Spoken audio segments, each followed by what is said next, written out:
जय किसान, जय जवान, जय किसान, इनकलाब जिंदाबाद, इनकलाब जिंदाबाद। जब जब जुल्मी जुल्म करेगा सत्ता के गलियारों से, जप्पा जप्पा गूंज उठेगा इनकलाब के नारों से। इनकलाब जिंदाबाद, इनकलाब जिंदाबाद। और ऑनररी सूबेदार मेजर साहब इक्वलेंट इन दूसरे सर्विसेज में, उनके लिए कोई पॉइंट, उनको ऑनररी रैंक नहीं मिलता, वो अपनी पेंशन ले रहे हैं। ये भी हमारा एक पॉइंट है जो उनको बताया हमने।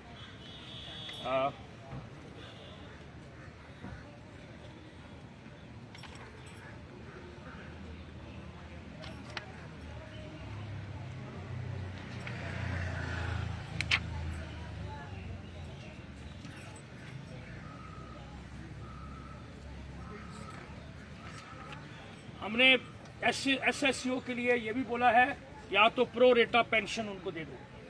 जैसे 14 साल करा, 20 साल को पूरी पेंशन मिलती है, तो प्रो रेटा कम कर दो, या उनको जो कोई और तरीके से उनको कंपनसेट करें ताकि वो उसी तरह से जिए, उसी तरह से अपनी ज़िंदगी बताए जैसे कि उन्होंने सर्विस करी है as officers in the Indian defence forces. Similarly हमारे जवान, रिजर्विस्ट और ऑनररी रैंक्स, इनके लिए भी जो रैंक के मुताबिक जो पेंशन मिलनी चाहिए वो उनको दी जाए।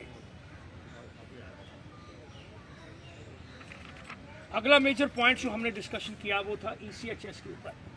ECHS के हेल्थ केयर के 4-5 पॉइंट हैं। एक तो जो फंड हैं ECHS को नहीं मिलते, और वो आगे जो हॉस्पिटल्स हैं उनको टाइम से नहीं देते, और वो हमारे लोगों को एक्सेप्ट नहीं करते। तो ये बहुत से करोड़ों में पैसा पड़ा हुआ है। Last known figure is 1000 crore rupees, 1000 crore रुपया जो एम्पैनल्ड हॉस्पिटल का अभी तक पेमेंट नहीं करा हुआ। तो इसके बारे में हमने उनको बताया कि आप सभी को नमस्कार।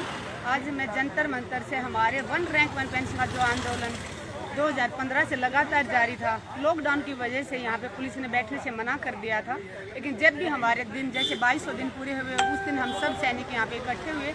आज हमारे 2300 दिन पूरे हुए हैं, तो सभी एक्स सर्विसमैन यहाँ पे जंतर मंतर पे पोल नंबर 8 के पास इकट्ठा हुए हैं, बंगला नंबर 5 के अपोजिट।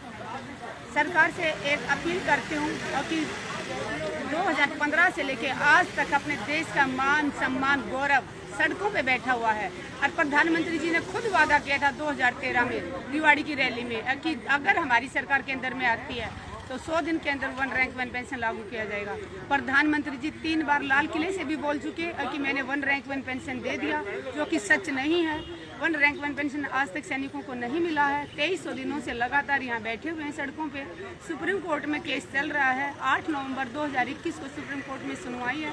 सुप्रीम कोर्ट पे उम्मीद है, भरोसा है कि सैनिकों को शायद न्याय जरूर मिलेगा।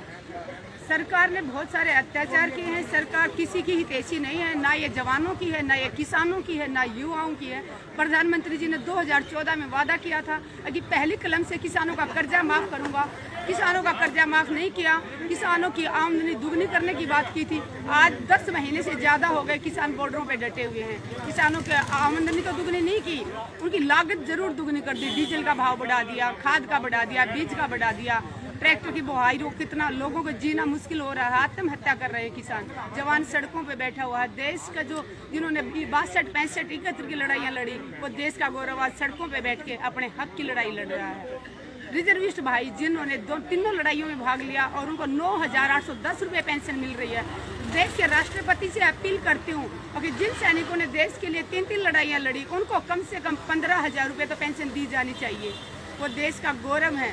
उस टाइम वो 2.25 लाख के करीब सैनिकों को वहाँ से फौज से ज़बरदस्ती पेंशन भेजा गया था। आज तो बहुत कम संख्या में बचे हुए हैं।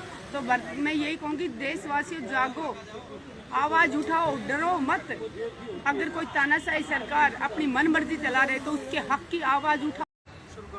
जन गण मन अधिनायक जय हे भारत भाग्य विधाता।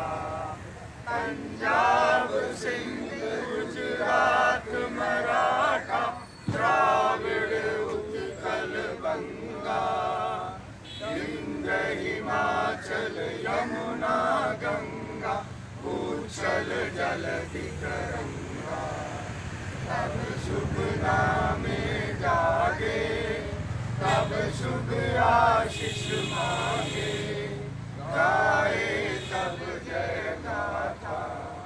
जन गण मंगलदायक जय हे भारत भाग्य विधाता। जय हे जय हे जय हे जय जय जय जय हे। भारत माता की जय, भारत माता की जय। सैनिक एकता जिंदाबाद, नारी शक्ति जिंदाबाद। देश का सैनिक सड़कों पर, देश का दुर्भाग्य है, देश का सैनिक सड़कों पर, देश का दुर्भाग्य है।